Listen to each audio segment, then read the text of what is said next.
Malaysia is reimposing a full lockdown on Kuala Lumpur and 5 states to curb a third wave of COVID-19. The 2-week lockdown begins on Wednesday. Our healthcare system is at a breaking point dan saya ingin jelaskan realiti situasi sistem kesihatan yang sedang kita hadapi sekarang. Stay at home.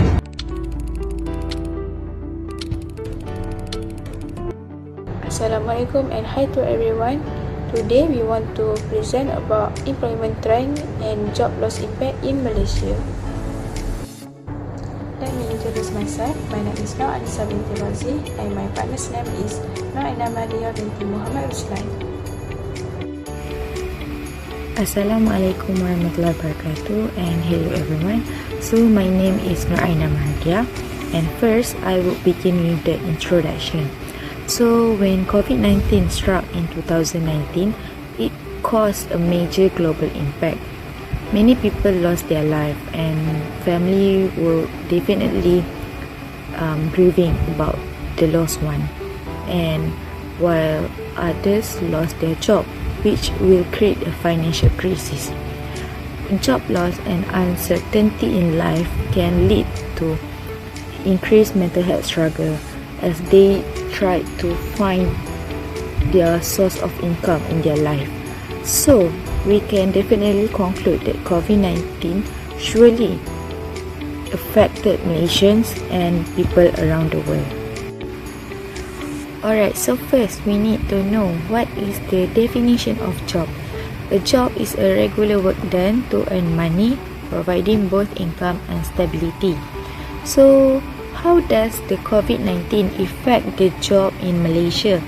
So many Malaysians lost their job and experienced significant income cuts during the COVID-19. This is because many companies need to reduce their numbers of workers due to they need to make sure their company survive in the industry. And the unemployment rate rose in 2020, which impact the economy and people's overall well-being. And based on the chart I will provide later, it is known that the agriculture, services and industry sectors were the most affected.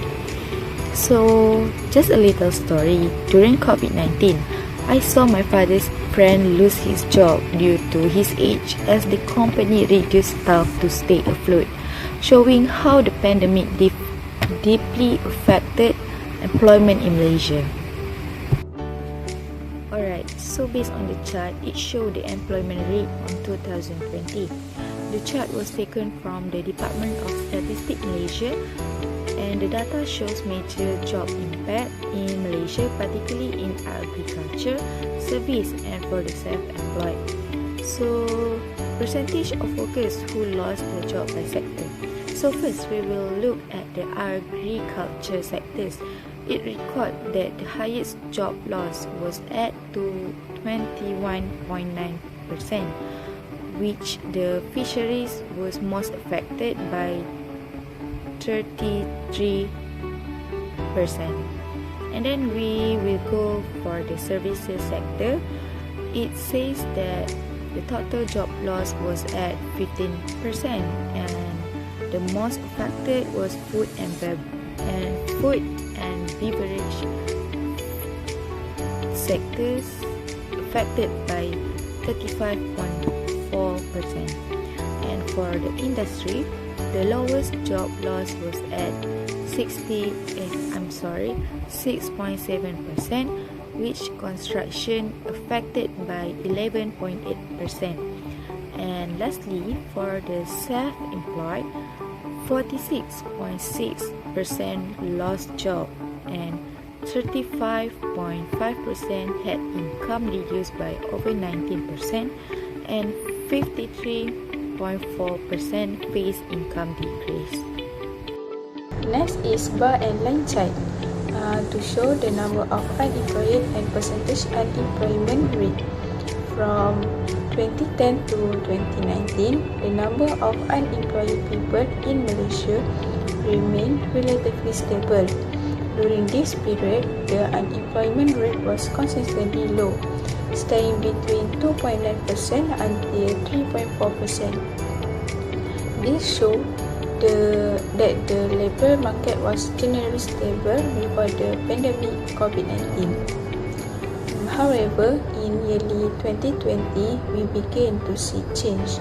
The number of unemployed Malaysians increased from about 511.7,000 in January to 610.6,000 in March. This rise indicated the yearly impact of the COVID-19 outbreak on the country's employment situation. Next, in April 2020, Malaysia experienced a sudden surge in unemployment reaching 5% as a result of the COVID-19 pandemic. The situation was in May 2020, when the unemployment rate increased further to 5.3%, the highest level recorded during that pandemic. By June 2020, the situation began to improve slightly. The unemployment rate dropped to 4.9%, showing early signs of recovery as economic activities slowly reopened. Last is conclusion. We conclude that during the COVID-19 pandemic, Malaysia experienced a significant rise in unemployment. The agriculture and service sector were the most affected, as many businesses were forced to reduce operation or close temporarily.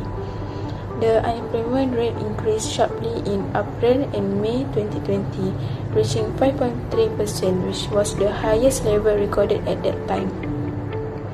This situation showed that our workforce was not fully prepared to face an economic crisis. It also highlighted how important job stability is in ensuring the country's economic resilience during challenging periods.